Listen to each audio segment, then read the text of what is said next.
Bismillahirrahmanirrahim. Alhamdulillah. Wassalatu wassalamu ala Rasulillah wa ala alihi wa sahbihi wa man walah. Wala hawla wala quwata illa billah. Amma ba'd. Ikhwani fid din, jamaah salat maghrib rahimani wa rahimakumullah. Melanjutkan kajian kita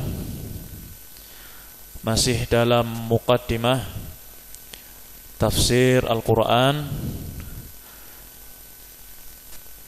Masih kita dalam pembahasan cara turunnya wahyu kepada Rasul sallallahu alaihi wasallam. Pada pertemuan yang lalu kita telah mempelajari satu cara wahyu itu turun kepada beliau sallallahu alaihi wasallam, yaitu Allah langsung menyampaikan wahyunya kepada hati beliau. Beliau langsung menerima wahyu dari Allah ke dalam hati beliau, kadang dalam keadaan bangun, sadar, kadang melalui mimpi. Kemudian yang kedua, Allah Subhanahu wa taala memberikan wahyunya kepada Nabi kita Muhammad sallallahu alaihi wasallam, yaitu dengan langsung diajak bicara. Allah langsung mengajak bicara. Tapi tidak live, tidak langsung tatap muka. Yaitu Allah mengajak bicara Nabi miwarai hijabin, di balik tirai, di balik penutup. Ada sesuatu yang menutup hijab antara Allah dan Rasul sallallahu alaihi wasallam, sehingga beliau enggak bisa melihat langsung, tapi di situ beliau bisa berbicara dengan Allah Subhanahu wa taala. Ya, seperti ini misalnya ada orang di balik tirai ini, nah kita gak bisa melihat, tapi kita bisa bicara. Nah, salah satu cara wahyu itu turun kepada beliau SAW, yaitu Allah langsung mengajak bicara Nabi SAW. Fala yaran nabiyyu rabbahu, Nabi tidak melihat, lakin yasma'u kalamahu, tapi beliau mendengar apa yang Allah katakan, apa yang Allah sampaikan. Ini juga terjadi pada sebagian nabi-nabi dan para rasul. Salah satunya adalah Nabi Musa. Nabi Musa alaihissalam itu termasuk gelarnya Kalimullah, orang yang diajak bicara oleh Allah langsung. Tidak melihat, tapi berbicara langsung. Antara Nabi Musa dengan Allah Subhanahu wa ta'ala. Dalilnya adalah dalam surat Al-A'raf ayat 143. Dalam Al-A'raf ayat 143, Allah Subhanahu wa ta'ala mengajak bicara Nabi Musa alaihi wasallam. Allah Subhanahu wa ta'ala berfirman, "Walamma jaa'a Musa limiqatina wa kallamahu rabbuhu." Ketika Nabi Musa datang di suatu tempat di waktu yang sudah kami tentukan, wa kallamahu rabbuhu, di situ Allah mengajak bicara Nabi Musa alaihissalam. Dalam ayat yang lain, dalam surat An-Nisa 164, Allah Subhanahu wa ta'ala berfirman, wa kallamallahu Musa takliman. Wa kallamallah, Allah mengajak bicara. Dalam bahasa Arab, Kalama itu fi'il, perbuatan, berbicara. Subjeknya adalah Allah, Allah yang mengajak bicara. Siapa yang diajak bicara? Musa. Nabi Musa alaihissalam diajak bicara oleh Allah Subhanahu wa ta'ala. Ikhwani fiddin rahimani wa rahimakumullah, sudah pernah kita sampaikan di sana ada beberapa golongan sejak zaman dulu. Ya. Sejak zaman para ulama zaman dulu sekali meyakini bahwasanya enggak mungkin Allah itu mengajak bicara Musa. Sehingga mereka membacanya, kalau kita tadi membacanya kan kalamallahu. Kalau kita lihat Al-Qur'an kita surat An-Nisa 164 itu bacanya wa kallamallahu. Allahu. Berarti Allah yang mengajak bicara. Sebagian golongan umat manusia ini tidak meyakini Allah ngajak bicara manusia. Bagaimana? Mereka meyakini Musa itu yang berdoa, Musa itu yang berbicara, menyampaikan kepada Allah. Allah enggak mengajak bicara. Yang berbicara itu Musa, bukan Allah. Ya. Mereka bacanya bagaimana? Wa kallamallaha. Bacanya ha. Kallamallah ha. Kalau Quran kita yang kita baca itu kallamallahu. Kalau kallamallahu berarti Allah yang mengajak bicara. Allah yang memberikan wahyu. Allah berbicara berarti di situ Allah memberikan wahyu. Kepada siapa? Nabi Musa. Sebagian golongan tidak menerima bagaimana manusia itu diajak bicara oleh Allah. Allah itu pencipta. Allah itu adalah Rabb. Bagaimana bisa mengajak bicara seorang manusia biasa? Ya, mereka membacanya Allah. Maka ini merubah ayat, merubah firman Allah yang turun kepada Nabi SAW. Beliau membacanya wa kallamallahu Musa. Allah yang mengajak bicara. Berarti ini menunjukkan apa? Menunjukkan kemuliaannya Nabi Musa. Nabi Musa salah satu nabi yang langsung Allah mengajak bicara beliau. Dengan wahyu yang Allah sampaikan kepada beliau di tempat tertentu, di waktu yang Allah tetapkan. Ya, ini yang pertama, nabi pertama. Kemudian nabi kita Muhammad SAW juga pernah diajak bicara oleh Allah. Allah menyampaikan wahyu itu langsung kepada beliau di balik hijab. Kapan terjadinya? Ketika Mi'raj, ketika Nabi SAW dibawa ke langit 7 Sidratul Muntaha. Ya, ini pun juga ada golongan manusia yang tidak percaya. Sebagaimana kaum musyrikin ketika itu tidak percaya. Bagaimana bisa satu malam ada manusia bisa dari Makkah menuju Baitul Maqdis. Jaraknya jauh sekali. Kemudian Mi'raj naik ke langit ke-7. Bagaimana mungkin? Ini khayalan ini. Ya. Suatu yang enggak mungkin terjadi. Kaum musyrikin ketika itu langsung enggak percaya, mendustakan.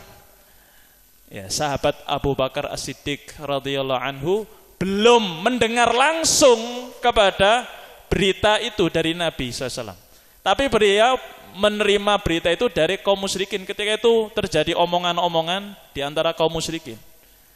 Kemudian beliau ngobrol, kalau seandainya yang nyampaikan itu Rasul, saya benarkan, saya percaya. Itu hebatnya sahabat Abu Bakar. Belum mendengar, kalau itu seandainya Rasul yang mengucapkan, saya percaya. Saya yakin Rasul tidak mungkin berdusta.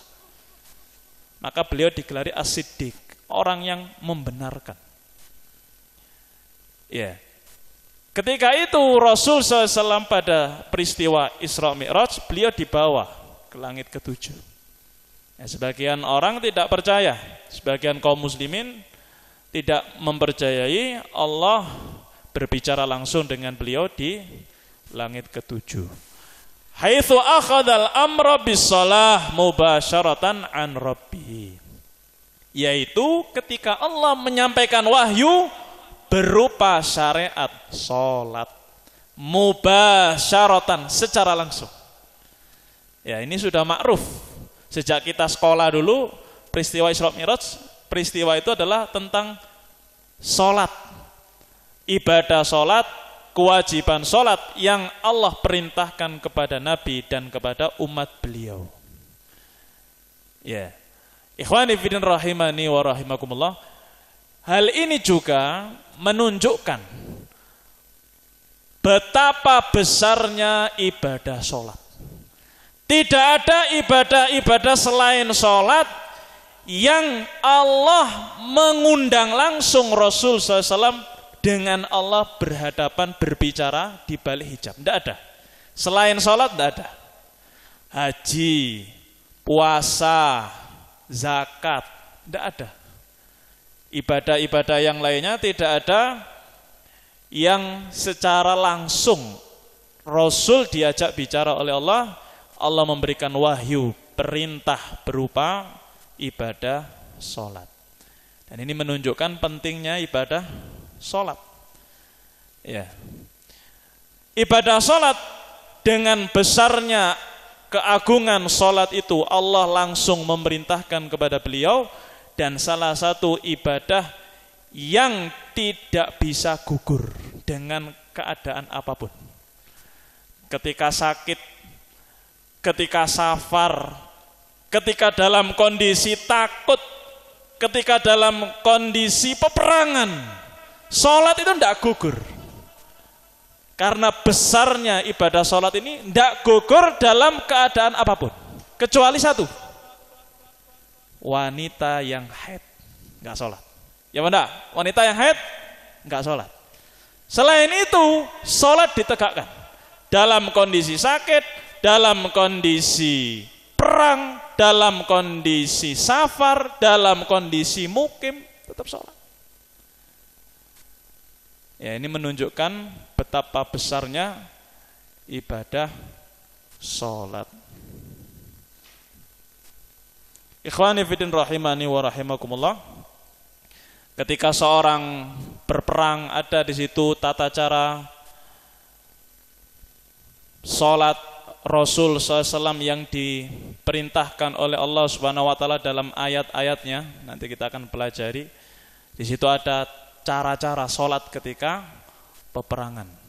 Kemudian juga dalam hadis-hadis Rasul SAW menunjukkan salat dalam keadaan sakit juga diajarkan. Ya, kalau salat nggak bisa berdiri, duduk. Kalau nggak bisa duduk, berbaring. Kalau bisa berdiri nggak bisa rukuk. Ya Pak. Bisa berdiri tapi nggak bisa rukuk.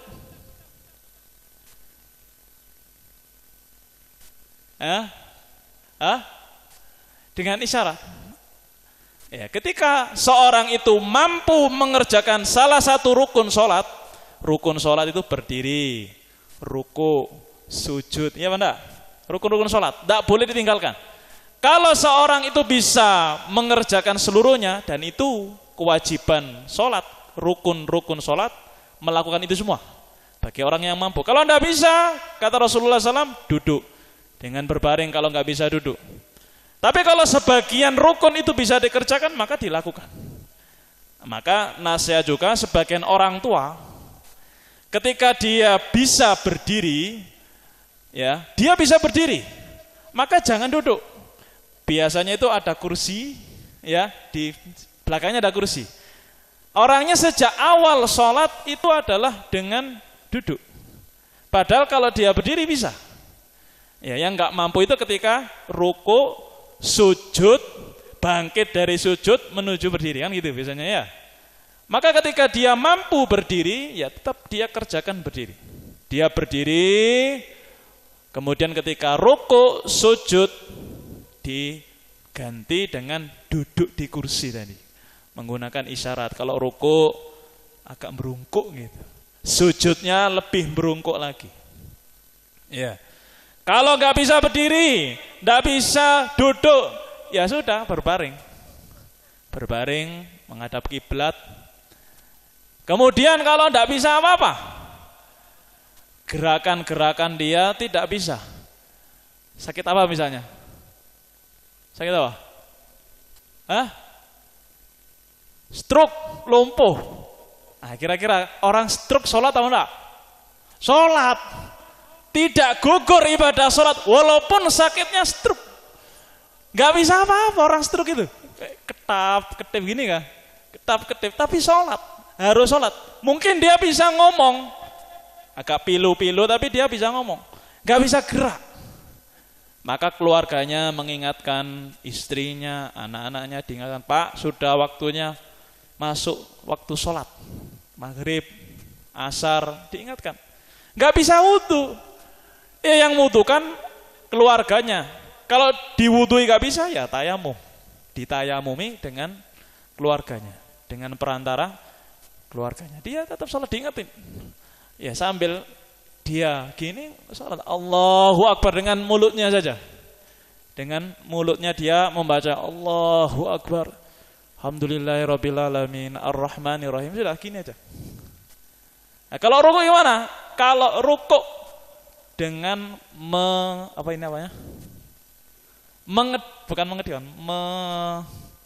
menurunkan kelopak mata ini separuh.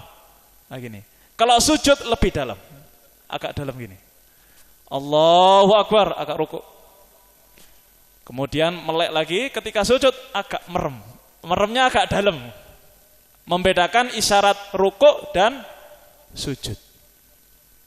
Itu diajarkan oleh para ulama kita sejak zaman dulu. Nah sekarang kalau nggak bisa, ketip aja nggak bisa, ngomong nggak bisa. Apakah sholat? Sholat masih ya. Loh ini stroke nggak bisa apa, merem tak gini, tapi sadar, gitu, ngomongnya, tetap sholat. Gimana sholatnya? Dalam hati, asanta. Wuduknya nggak bisa ditayamumi, keluarganya yang harus peka. Disampaikan sudah masuk sholat, diajari, sudah dikasih tahu waktunya sudah masuk Pak. Ya, sudah tak wudukan, sudah tak bersihkan, fadol, silahkan Bapak sholat. Ketika itu sholat, dengan hatinya takbirnya dengan hati, diniatkan dia berdiri, rukuk, sujud, bacanya semua dalam hati, sampai salam dalam hati. Ya, tidak gugur kewajiban sholat itu dengan keadaan apapun.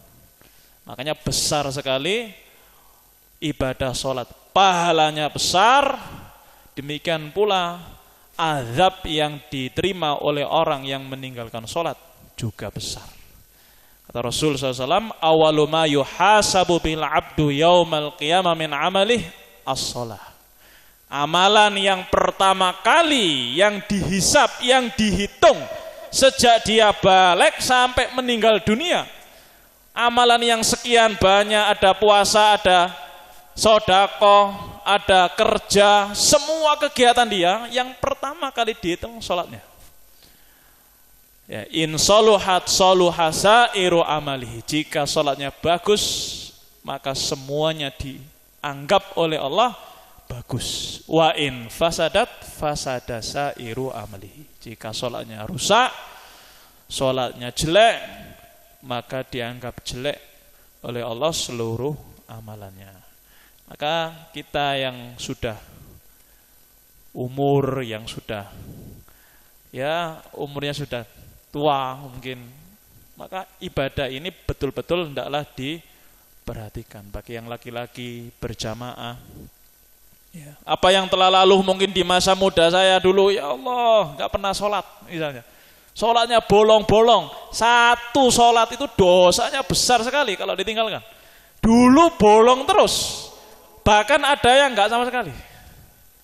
Nah, mumpung masih ada nyawa di dalam tubuh kita, masih ada kesempatan untuk bertobat kepada Allah, untuk memperbaiki akhir hayat kita yang sedikit umur kita ini.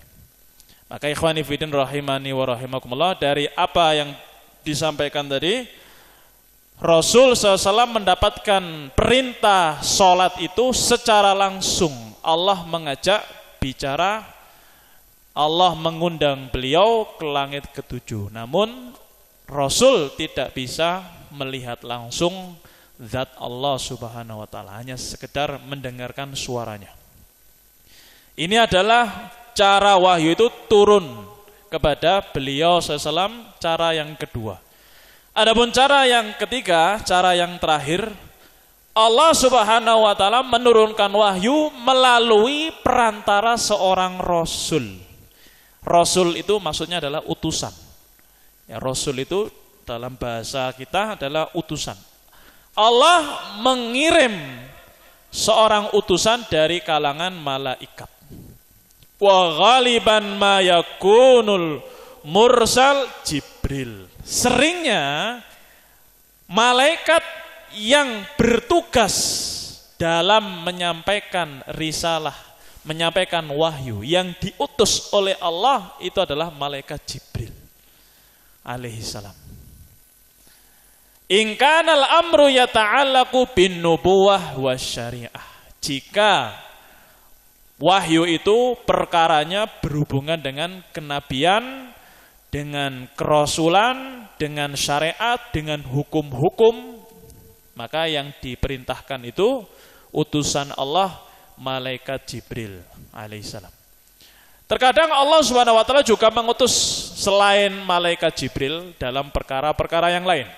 Tapi seringnya kalau dalam urusan kenabian, dalam urusan syariat, dalam urusan hukum-hukum, Allah itu mengutus malaikat Jibril alaihi salam.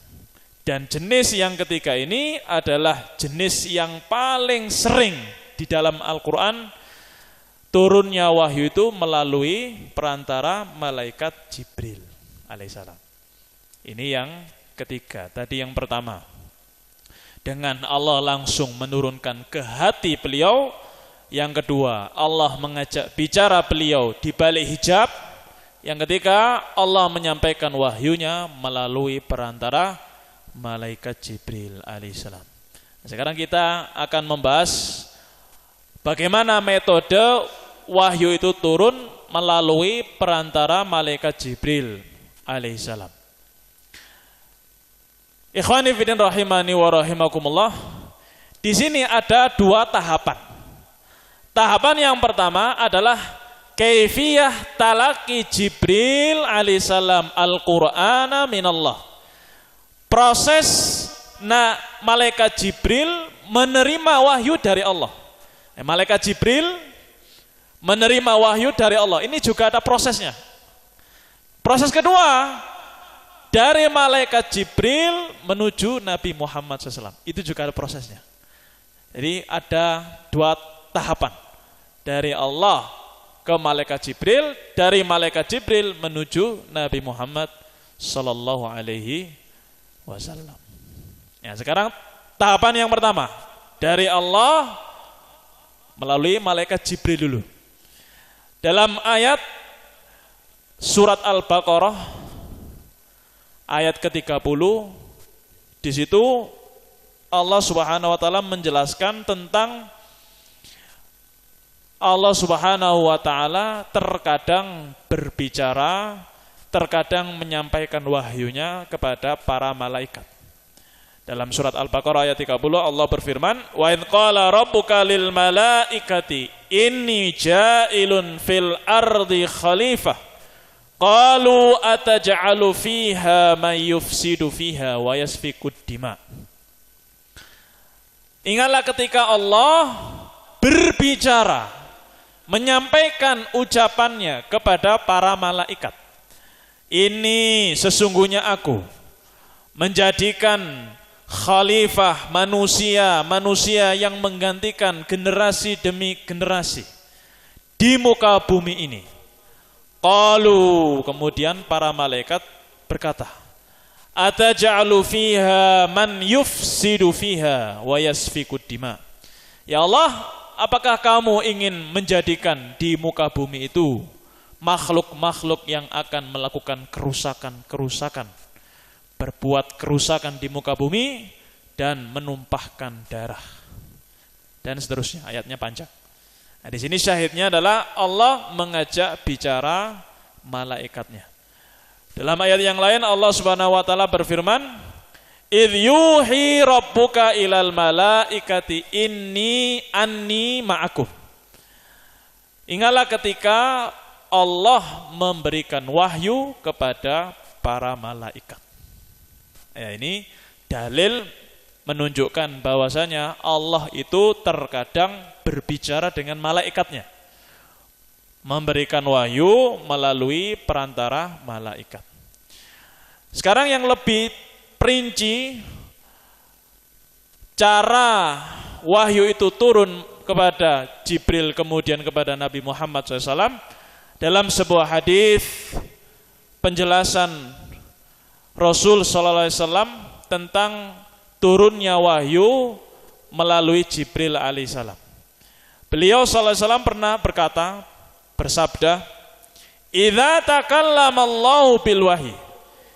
Apabila Allah itu berbicara, apabila Allah itu menyampaikan wahyu, sami'a ahlus sama lis-sama'i solsolatan kajarris silsilah ala sofa.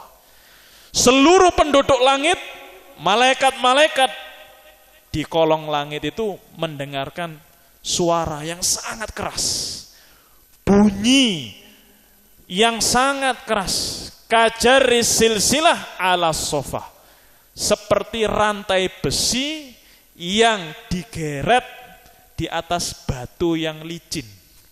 Jadi bisa antum bayangkan ya, ada batu, kemudian ada rantai besi, itu ditarik, terjadi suara yang sangat keras di kolong langit.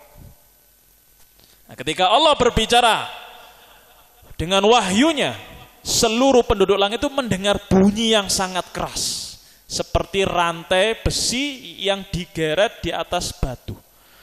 Fayus akun, kemudian karena takutnya para malaikat itu pingsan mendengar bunyi tersebut. Fayus akun, fala yazaluna kadzalik.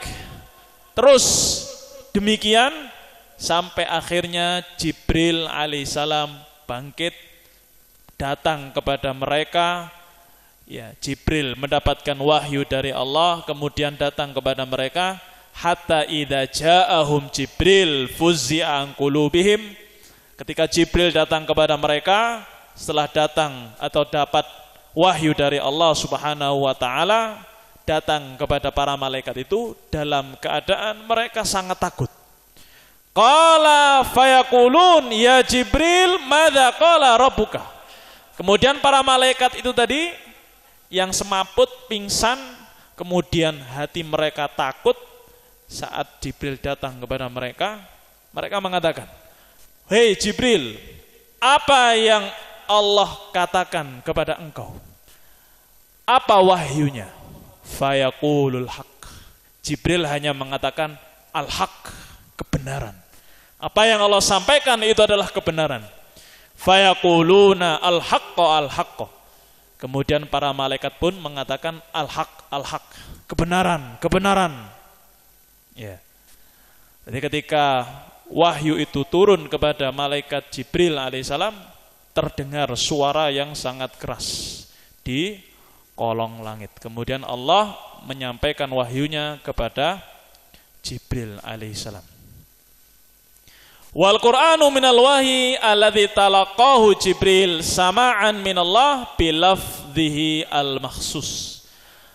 Jibril alaihissalam mendengar langsung dari Allah dengan lafaz-lafaz yang khusus, mubasyaratan bila wasithah. Jibril alaihissalam mendengarkan ucapannya Allah itu secara langsung, tidak ada perantara antara Jibril dan Allah. Allah menyampaikan wahyunya kepada malaikat Jibril tanpa perantara. Wa nazala bihi ala nabiyina Muhammad SAW. Kemudian beliau sampaikan itu kepada Nabi Muhammad SAW kama sami'ahu min rabbih, seperti persis apa yang beliau malaikat Jibril ini mendengarkan dari Allah Subhanahu wa taala. Tanpa dirubah, tanpa ada perubahan-perubahan. Persis kalimatnya, lafadznya kepada Nabi Muhammad sallallahu alaihi wasallam. Kata para ulama, walaisa lirrasulain al-karimain Jibril wa Muhammad alaihimussalam illa mujarradu tablighir risalah. Karena tugas malaikat Jibril, demikian pula Nabi Muhammad SAW, tidak lain adalah hanya menyampaikan risalah, menyampaikan wahyu saja.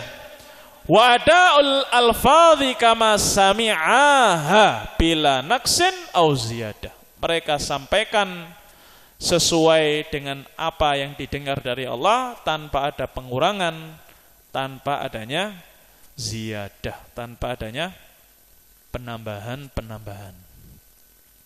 Ikhwani fiddin rahimani wa rahimakumullah. Jibril alaihissalam, malaikat yang menerima wahyu dari Allah kemudian disampaikan kepada Nabi Muhammad SAW, itu bukan malaikat sembarangan. Ya. Disebutkan dalam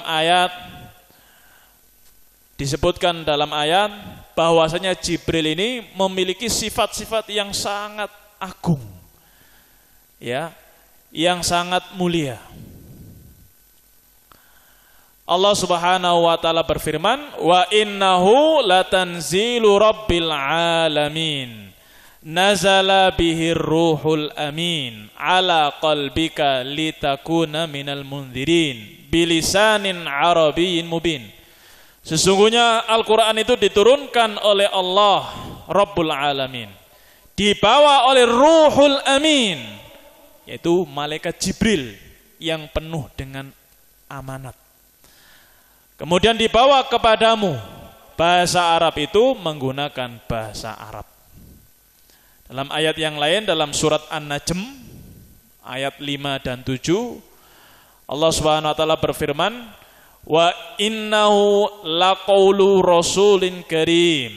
Itu adalah ucapan utusan Allah, Rasul, malaikat yang mulia, Jibril alaihissalam. Dzi quwwatin, yang memiliki kekuatan.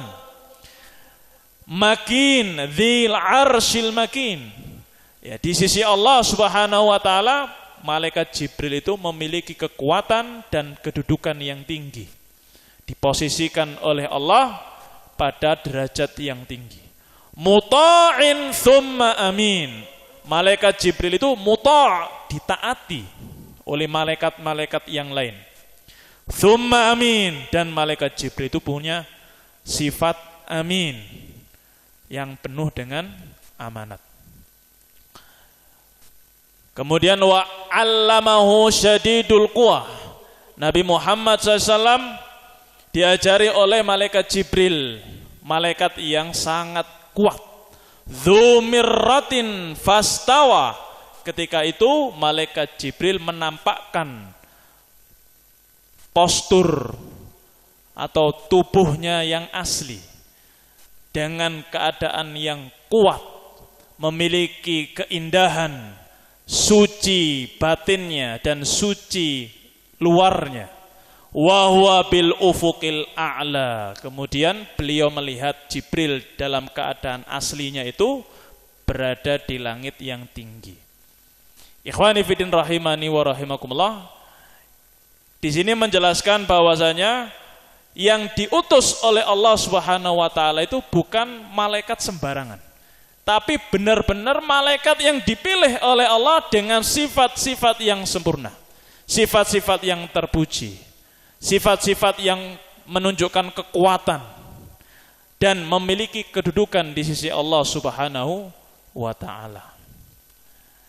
Kemudian yang dipilih dari kalangan manusia juga manusia yang terbaik.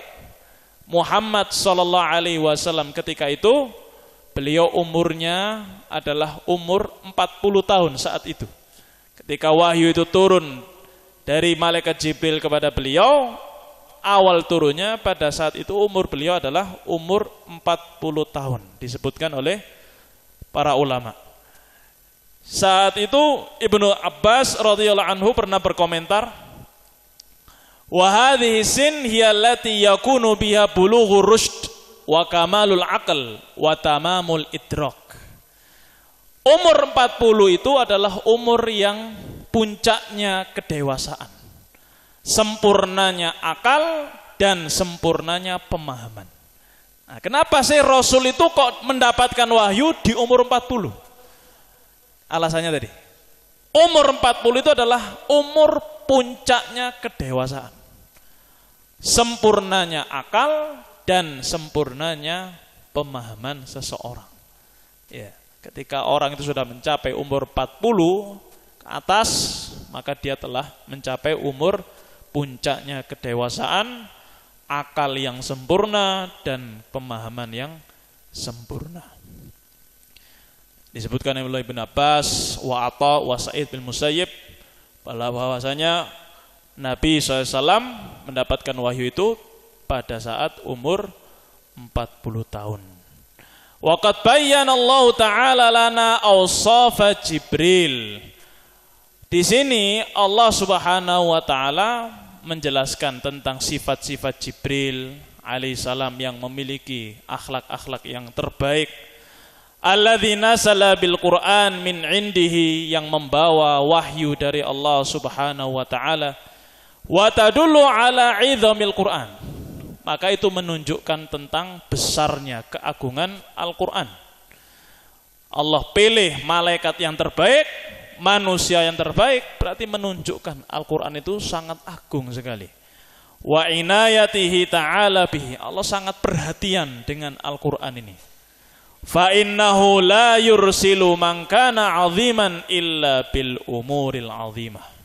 Tidaklah Allah mengirim utusan-utusan yang mulia, yang agung, kecuali dengan membawa perkara-perkara yang agung juga. Ikhwani fillah rahimani wa rahimakumullah, hikmah dari diutusnya malaikat Jibril alaihissalam tadi menunjukkan bahwasanya wahyu itu adalah suatu yang besar, suatu yang mulia.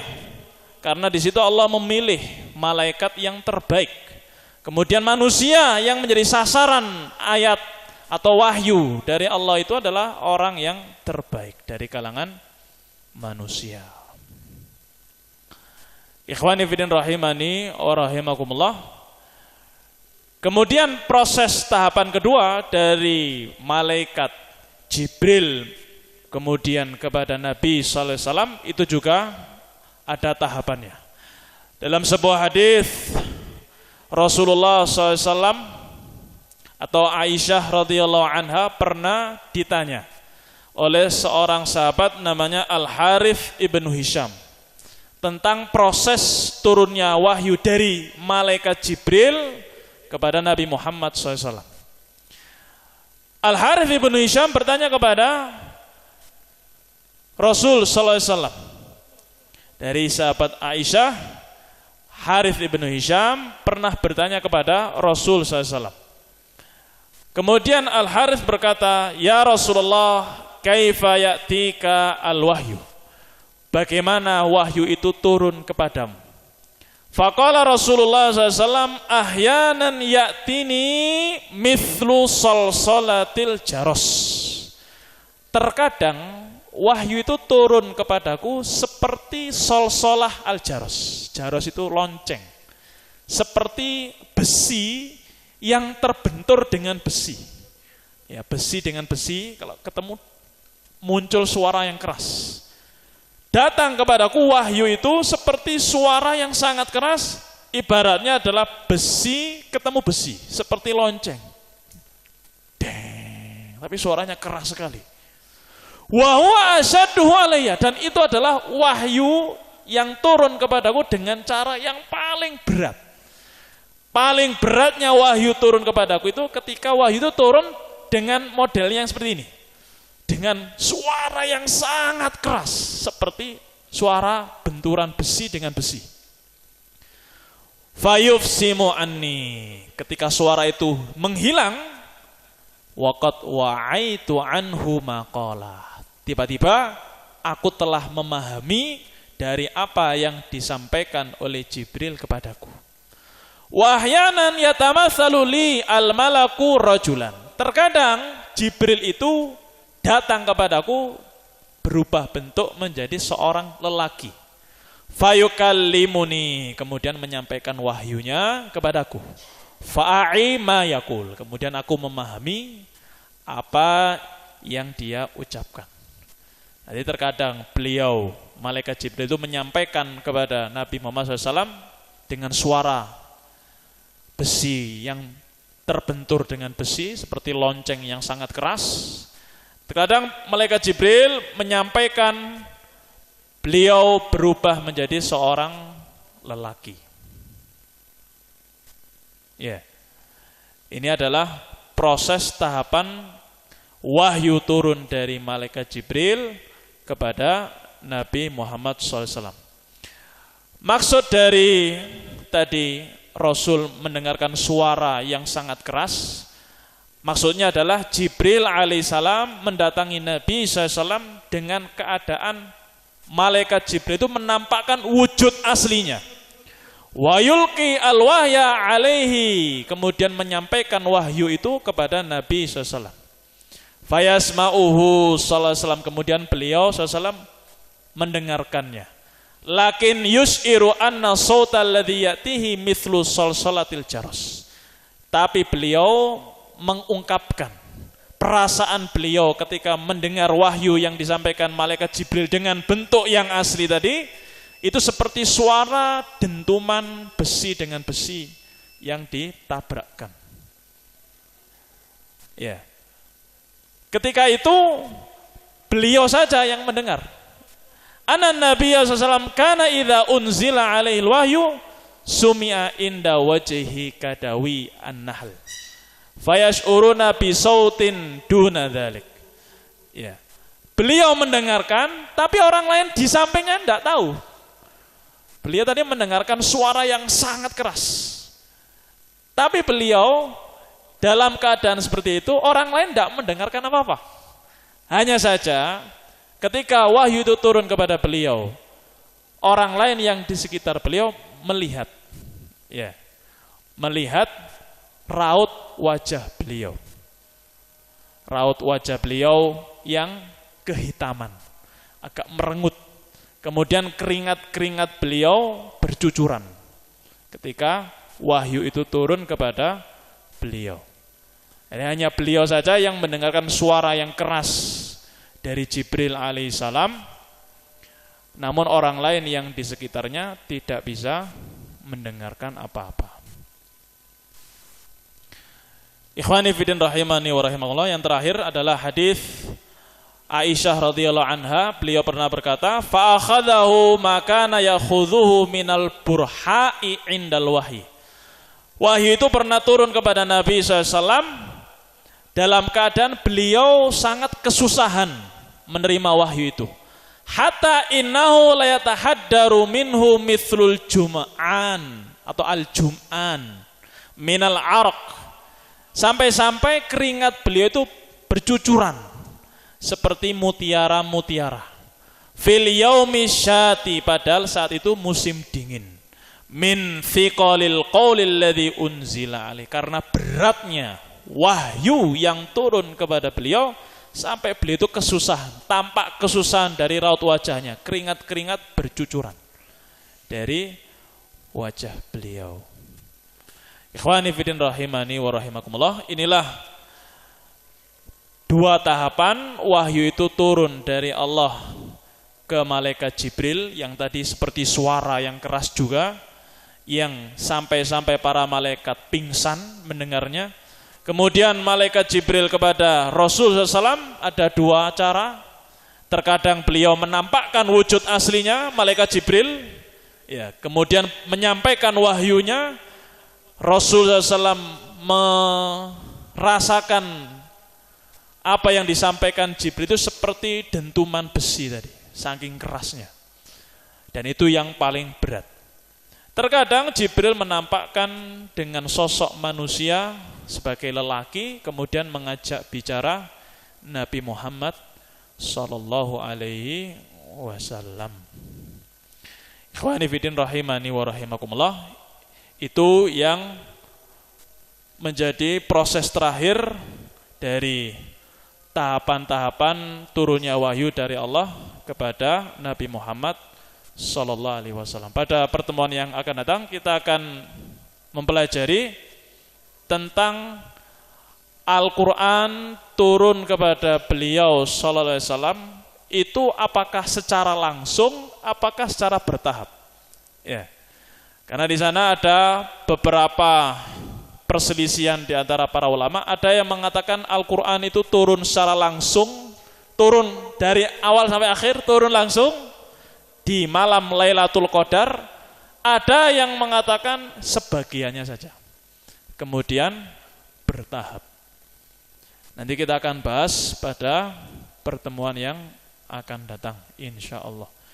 Naktafi subhanakallahumma wa bihamdika asyhadu an la ilaha illa anta astaghfiruka wa atubu ilaik.